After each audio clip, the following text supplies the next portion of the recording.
नमस्कार दोस्तों, बहुत बहुत स्वागत है आपका अपने channel M class study point में। और मैं राजीव कुमार। तो दोस्तों, आज हम कक्षा 10वीं की हिस्ट्री पढ़ेंगे। अध्याय हमारा फर्स्ट, और अध्याय का नाम है यूरोप में राष्ट्रवाद का उदय। तो बच्चों, राष्ट्रवाद वो होता है जो हमारे देश के प्रति प्रेम उभरता है, जो प्रेम बढ़ता है। तो इसका उदय हुआ था, और कहाँ हुआ था? यूरोप में हुआ था। तो देखिए, आप जो ये फ़ोटो देख रहे हैं, ये फ़ोटो है जूसेपे मैत्सनी की। ठीक है, ये जूसेपे मैत्सनी कौन था? जूसेपे मैत्सनी इटली के एक क्रांतिकारी थे। तो क्रांतिकारी वो व्यक्ति होते हैं जिनको वर्तमान में कुछ भी चल रहा हो, कुछ भी हो रहा हो, उन्हें अच्छा नहीं लगता। वो हमेशा उसके विरोध में ही रहते हैं। क्रांतिकारी व्यक्ति अच्छे भी हो सकते हैं, बुरे भी हो सकते हैं। क्रांतिकारी व्यक्ति अलग अलग प्रकार के होते हैं और उनके उद्देश्य भी अलग अलग ही होते हैं।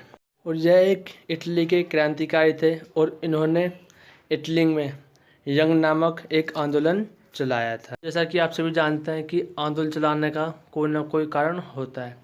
जो इन्होंने आंदोलन चलाया था, इससे एकता स्थापित की गई थी, उन्हें एकता में बल मिला था। वहाँ के लोगों में एकता नहीं थी, उन्हें एकता जागरूक करनी थी, और इन्हें राजतंत्र का बहुत बड़ा विरोधी थे। जो हमारे जूसेफ मैत्सनी थे, वो राजतंत्र के बहुत बड़े विरोधी हुआ करते थे। इन्हें राजतंत्र बिल्कुल ही पसंद नहीं था। ये लोकतंत्र स्थापित करने के समर्थन में थे। अब हम बात करते हैं अगले क्रांतिकारी के बारे में, जिनका नाम है गैरिबाल्डी। ये इटली के एक महान क्रांति हुआ करते थे, और जूसेफ मैत्सनी के सहयोगी भी थे। इन्होंने जूसेफ मैत्सनी का पूरा सहयोग दिया था, और इन्होंने लाल कुर्ती नाम की एक सेना तैयार की थी। इन्होंने एक सेना का निर्माण किया था, जिस सेना का नाम इन्होंने लाल कुर्ती रखा था। इसी सेना की मदद से, जाहिर सी बात है, जब हम कोई सेना बनाता है तो उसकी मदद से कुछ ना कुछ कार्य करते हैं। इन्होंने क्या किया? इस सेना की मदद से उन्होंने ऑस्ट्रिया को हराया। याद रखना है, ऑस्ट्रिया है, नोटा ऑस्ट्रेलिया। ओके, किसको हराया? ऑस्ट्रिया को हराया। इसने इटली की स्वतंत्रता के लिए आंदोलन भी किए थे। इनका लक्ष्य था इटली को स्वतंत्र करना, और इन्होंने इसके लिए आंदोलन चलाया और सेना तैयार की। ऑस्ट्रिया पे विजय प्राप्त की। आप ये पिक्चर देख पा रहे हैं जो आपके सामने शो हो रही है, ये हमारे महान क्रांतिकारी इटली के गैरिबाल्डी। तो दोस्तों, अब हमारे सामने है मुख्य शब्द और उनके अर्थ। आप इनको वर्ड मीनिंग की तरह समझ सकते हो, मान सकते हो। जब आप कोई चैप्टर पढ़ते हो तो कुछ ऐसे वर्ड्स आते हैं आपके सामने जो आप नहीं समझ पाते, आप उनका अर्थ नहीं निकाल पाते, तो आप क्या करते हो? उस शब्द को स्किप कर देते हो। और जब आपको उस शब्द के बारे में पता होगा, उस शब्द के बारे में नॉलेज होगी, तो आपको पढ़ने में चैप्टर इंटरेस्टिंग लगेगा, मज़ा आएगा, और आप अच्छे से पढ़ सकेंगे। तो आइए हम पहले बात करते हैं कुलीन वर्ग की। कुलीन वर्ग, आप पढ़ने से पता चल रहा होगा, कुलीन वर्ग एक अमीर वर्ग के हैं। ये ज़मीन के मालिक व यूरोपीय महाद्वीप के सबसे शक्तिशाली वर्ग हैं। जो ये कुलीन वर्ग है, यूरोप में सबसे शक्तिशाली वर्ग है। सबसे ज़्यादा ज़मीन है इनके पास, सबसे ज़्यादा पैसा है, सबसे ज़्यादा पावर है। ठीक है, अब चलते हम निरंकुशवाद पर। निरंकुशवाद का अर्थ होता है दोस्तों, एक ऐसी सरकार या एक ऐसी शासन व्यवस्था है जिसकी सत्ता पर किसी प्रकार का कोई अंकुश नहीं होता हो। बिना अंकुश वाली सरकार निरंकुशवाद कहलाती है। तो दोस्तों, अगला है हमारा जोकर्स। जोकर्स एक समूह होता है, एक ऐसा समूह जिसमें बड़े बड़े व्यापारियों को, ज़मींदारों को शामिल किया जाता है। मान लीजिए हमने एक ग्रुप बनाया, समूह बनाया, उसमें हमने ज़मींदारों को शामिल किया, और उस समूह में वो सभी ज़मींदार आपस में बातें करते हैं, वार्तालाप करते हैं। तो उसी ग्रुप को, उसी समूह को जोकर्स के नाम से जाना जाता है। तो नेक्स्ट हमारा जनमत संग्रह। जन मतलब आप सभी जानते हैं जनता, मत मतलब वोट, जो हम वोट देते हैं। आइए इसके बारे में जानते हैं क्या होता है। एक प्रत्यक्ष मतदान, एक प्रत्यक्ष रूप से मतदान देते हैं, जिसके द्वारा एक क्षेत्र की सारी जनता से किसी प्रस्ताव को स्वीकार या अस्वीकार करने के लिए पूछा जाता है। एक क्षेत्र जिसमें सारी जनताएं, उन जनताओं से किसी प्रस्ताव के बारे में पूछा जाता है कि आपको इस प्रस्ताव से स्वीकार है या नहीं। मान लीजिए मैं आपको उदाहरण दे देता हूँ। हम सब क्लास में हैं, तो टीचर ने हमसे पूछा कि मॉनिटर किसे बनाया जाए। तो मान लीजिए 2 बच्चों ने हाथ ऊपर किया। तो अब क्या करेंगे टीचर कि सभी क्लास के बच्चों से वोट डलवाएंगे, यानी मत करवाएंगे कि जिस बच्चे को ज़्यादा मत मिलेगा या ज़्यादा लोग स्वीकार करेंगे वो कौन होगा, हमारा मॉनिटर होगा। तो इसी स्वीकार और अस्वीकार करने के पूछने को जनमत संग्रह कहा जाता है। मैं आपको एक और उदाहरण बताता हूँ। मान लीजिए हम सब कक्षा में और टीचर ने पूछा हमसे कि मॉनिटर किसको बनाया जाए, किसको नहीं बनाया जाए।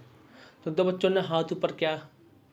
तो भाई अब टीचर सोचेंगे कि किसको बनाया जाए। 2 बच्चे खड़े हुए, तो टीचर क्या करेगा, पहले एक बच्चे को खड़ा करेगा और उनसे पूछेगा कि कौन कौन बच्चा है जो इस बच्चे को मॉनिटर बनाना चाहता है। सभी बच्चे हाथ खड़ा करेंगे जो उसको स्वीकार करेंगे।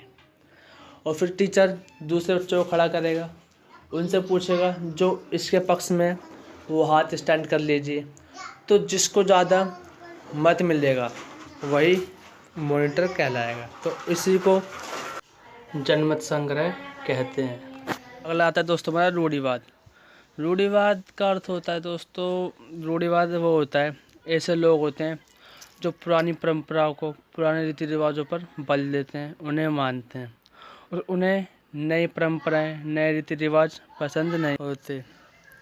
अगर मैं आपको उदाहरण दूं, जैसे मान लीजिए कोई बिल्ली ने आपका रास्ता काट दिया और आप सोचेंगे कहीं मेरे साथ गलत ना हो जाए, कुछ अनहोनी ना हो जाए। तो ये क्या, हमारी पुरानी परंपराएं, पुराने रीति रिवाज हैं जो हमारे पूर्वजों से चलती आ रही है।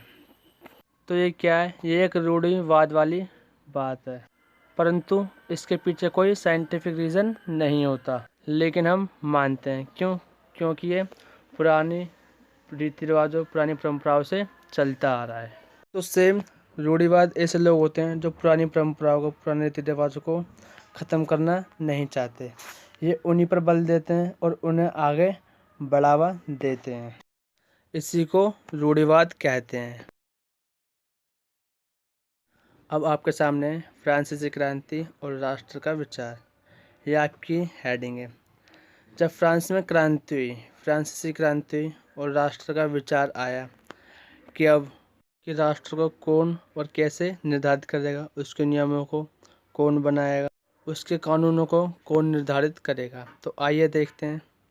राष्ट्रवाद की पहली स्पष्ट अभिव्यक्ति 1789 में फ्रांसीसी क्रांति के साथ शुरू हुई। मैं आपको बता दूं कि 1789 में फ्रांसीसी क्रांति हुई और इसी घटना से राष्ट्रवाद की पहली स्पष्ट अभिव्यक्ति शुरू हुई और इसी के बाद से लोगों में राष्ट्रवाद पनपा। टाइम से लोगों के मन में राष्ट्र भावना जाग उठी। वह देशभक्त, देश के प्रति प्रेम को जागरूक होना शुरू हो गया और ये सब हुआ फ्रांसीसी क्रांति के बाद। फ्रांसीसी क्रांति ने घोषणा की कि अब लोगों द्वारा राष्ट्र का गठन होगा, यानी अब राष्ट्र का गठन होगा तो लोगों के द्वारा होगा, कोई बाहरी व्यक्ति या अंतर व्यक्ति इसमें दखल नहीं करेगा। इसी दौरान नई नई नीतियाँ रची गईं, यानी कि जैसे मान लीजिए क्या होता है कि नए नए नियम बनाए गए, नए नए कानून बनाए गए कि अगर कोई कानून को तोड़ेगा तो इसके लिए ये अपराध निश्चित किया जाएगा कि उसको किस प्रकार का दंड जाए, किस प्रकार की सज़ा दी जाए। के पश्चात शपथें ली गई, शहीदों का गुणगान किया गया और ये सब राष्ट्र के नाम पर हुआ। क्या हुआ कि भाई जब ये हुआ, नई नई स्थितियाँ रची गई तो शपथें भी ली गई। जो शहीद हुए थे क्रांतिकारी में, जो भी क्रांति हुआ था उसका गुणगान किया गया और ये सब किसके नाम पर किया गया, राष्ट्र के नाम पर हुआ। अब क्या हुआ कि एक नई व्यवस्था लागू की गई जिसमें अपने भूभाग में रहने वाले सभी नागरिकों के लिए समान कानून बनाए गए। क्या हुआ कि जब नई व्यवस्था लागू की गई तो अच्छे से कानून बनाए गए, लोगों के हित के लिए काम किया गया और सभी के लिए जो कानून बनाए गए वो समान बनाए गए। किसी के लिए कोई भेदभाव नहीं, कोई किसी के लिए ऊंच नीच का भाव स्पष्ट ना हो, कोई अमीर हो या कोई गरीब हो, कोई ऊंची जाति का हो कोई नीची जाति का हो, सभी के लिए नियम समान रहेंगे, सभी के लिए कानून समान बने रहेंगे। किसी के साथ किसी प्रकार का कोई भेदभाव नहीं किया जाएगा। जब फ्रांस की घटनाओं की खबर यूरोप के विभिन्न शहरों में पहुंची, क्या हुआ कि जब फ्रांस में जो घटनाएं घट रही थी, जो भी दंगे फसाद हो रहे थे, जो भी क्रांतियां हो रही थी छोटी मोटी, उसकी खबर कहाँ पहुंची? यूरोप के विभिन्न शहरों में, यानी अलग अलग शहरों में पहुंची। किसके शहरों में पहुंची? यूरोप के शहरों में पहुंची। तो छात्र और शिक्षित मध्य वर्ग, तो क्या हुआ, जो छात्र होते हैं, जो स्टूडेंट होते हैं, और शिक्षित वर्ग और मध्य वर्ग के अन्य सदस्य जैकोबिन क्लबों की स्थापना करने लगे। तो क्या हुआ, जो वहाँ के छात्र थे और शिक्षित मध्य वर्ग, यानी कि जो थोड़े कम पढ़े लिखे थे, यानी कि मीडियम साइज के, उनके लिए अन्य सदस्यों ने जैकोबिन क्लबों की स्थापना की या करने लगे। दोस्तों चलते अपने नेक्स्ट मोस्ट इम्पोर्टेंट टॉपिक पे। तो बच्चों, जो ये हमारा टॉपिक है बहुत ही ज़्यादा इम्पोर्टेंट है, आप चाहे तो इसे नोट डाउन भी कर सकते हैं। देखिए, 1804 की नागरिक संहिता या नेपोलियन संहिता, बात यही है, चाहे नागरिक संहिता कह लो या नेपोलियन संहिता कह लो, ओके। 1804 की नागरिक संहिता, जिसे आमतौर पर नेपोलियन संहिता के नाम से जाना जाता है, ने जन्म पर आधारित विशेषाधिकार को समाप्त कर दिए थे। क्या हुआ कि जब जन्म होता है बच्चे का, तो उसे जो विशेष अधिकार मिलते हैं, जो उसे विशेष अधिकार प्राप्त होते हैं, उसको समाप्त कर दिए गए थे। और जो ये विशेष अधिकार समाप्त किए गए थे, ये नेपोलियन संहिता द्वारा समाप्त किए गए थे। तो आइए, इसमें हुआ क्या था, चलते हम आगे अपने पहले पॉइंट पर। इस संहिता को फ्रांसीसी नियंत्रण के अधीन क्षेत्रों में भी लागू किया। ऐसे क्षेत्र जो फ्रांसीसी के नियंत्रण में थे, यानी जो फ्रांसीसी लोग उन्होंने कब्जा कर लिया था, जो उनके अधीन थे, उन्हीं क्षेत्रों में उन्होंने ये विशेषाधिकार को समाप्त कर दिए और ये सब चीज़ लागू की गई। अब मान लीजिए जहाँ पे किसी का कब्जा है ही नहीं या कोई क्षेत्र किसी के अधीन है ही नहीं, वहाँ पे इसे लागू करने से क्या फ़ायदा, क्या फ़ायदा उसको लागू करने से। अगला टॉपिक हमारा सामंती व्यवस्था को ख़त्म किया गया। कारीगरों के श्रेणी संघों के नियंत्रण को हटा दिया गया था। जो कारीगर हैं उनकी जो श्रेणी है, जो उनका समूह है, जो उन्होंने बनाया था, उनके नियंत्रणों को हटा दिया गया। यातायात और संचार व्यवस्था को सुधारा गया। जो वहाँ की यातायात की व्यवस्था थी, जो संचार की व्यवस्था थी, उसमें सुधार किया गया। यातायात तो समझते हैं, जो एक स्थान से दूसरे स्थान तक पहुंचाने में हमारी सहायता करता है। कोई वस्तु हो, कोई व्यक्ति हो, उसको एक स्थान से दूसरे स्थान तक पहुंचाने में सुलभ होता है, उसको सुधारा गया। और संचार जो हमारी कम्युनिकेशन को सुधारता है, जो हमारी बातचीत करने की, जो भी हमारा क्या कहते हैं, किसी की खबर एक स्थान से दूसरे स्थान तक पहुंचाते हैं, उसको सुधारा गया, उसकी व्यवस्था में सुधार किया गया। ये नेक्स्ट टॉपिक है हमारा, यूरोप में राष्ट्रवाद का निर्माण। राष्ट्रवाद तो मैंने आपको बता दिया है क्या होता है राष्ट्रवाद।